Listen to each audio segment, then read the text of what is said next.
Hey, what's up, gentlemen and ladies, and holy shit. I've been up for like 3 hours researching this. It is currently 5 in the morning, but I had to make this video. I cannot believe that I've been so blind. How am I just now barely making this connection? Only 8 days before the game releases. Guys, I think I figured out Final Fantasy XV. And if this theory is correct, which I very strongly think it is, this changes everything. So first of all, before anything else, I would like to actually give a shout out to Late Mistake, who left a comment on one of my recent videos asking about the Plague of the Stars.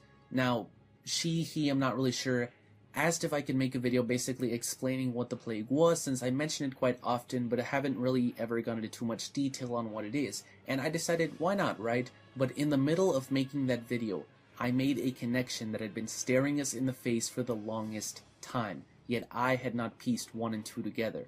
Now, before I actually get into this video, I need to go into a little bit of backstory. See, this entire video is going under the fact that Final Fantasy XV is a part of the Fabula Nova Crystallis. Now, if you don't know what that is, then don't worry, just bear with me for a second. I know that if I don't bring this up right now, I will get comments about it, so let me go ahead and say it. Yes, Final Fantasy XV is still connected to the Fabula Nova Crystallis. I made an entire video explaining why and actually going into Tabata's direct quote, which you can find in the description, so there's that.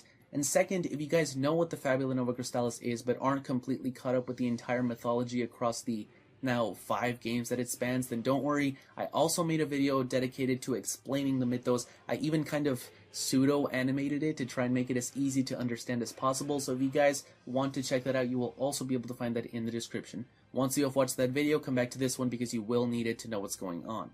Now, if you're caught up with all that, or simply just don't care and want to watch the video, then let's get started, shall we? Alright, so a while ago, I made a collaboration with a friend of mine called Captain Levi where we talked about Goddess Etro. Now, Etro's role in Final Fantasy XV has always been a pretty big one. We saw her all the way from back in the old Versus trailers, and even as recently as Kingsglaive, not to mention that she is in the logo of the game, so clearly she plays a key role.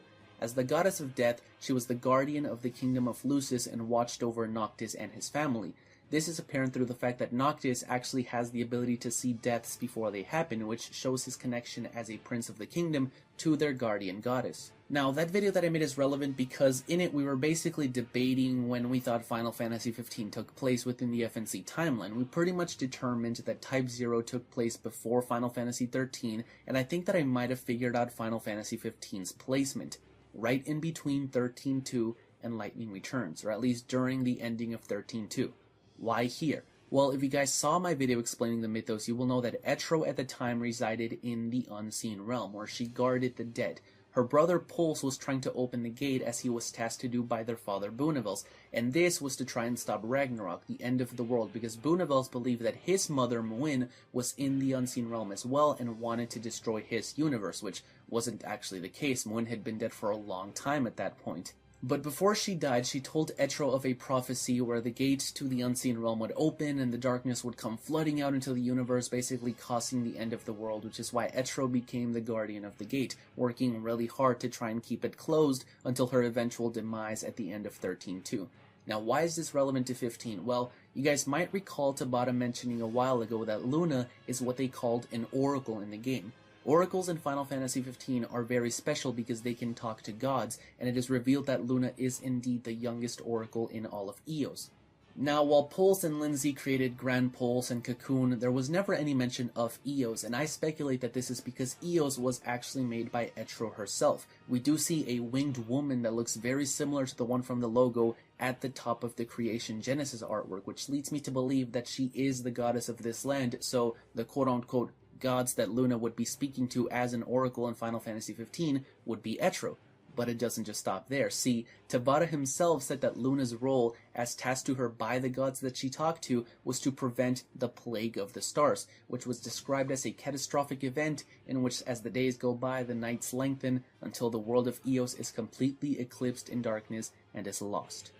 That sounds exactly like the event Muin described in the prophecy she told Etro. The gate would open, then darkness would come out and fill the land until there was nothing left.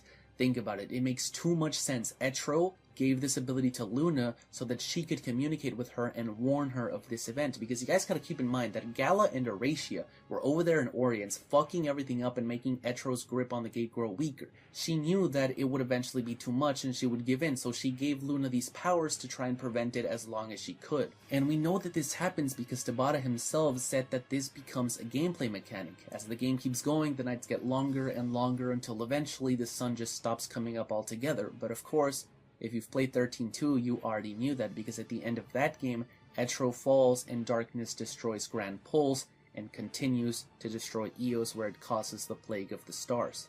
It's no coincidence that there was so many Shakespeare quotes in the old Versus trailers. His books weren't necessarily known for their happy endings, and that's why I placed Final Fantasy XV right before Lightning Returns, because in that game, the world already ended, basically, and there's only 13 days left before the last of the humans completely die. Tabata said that there was a much bigger meaning to the word Dawn in the Dawn trailers, and he was right. How many connections to the darkness and the night is there in the game? Noctis means night. Luna means moon.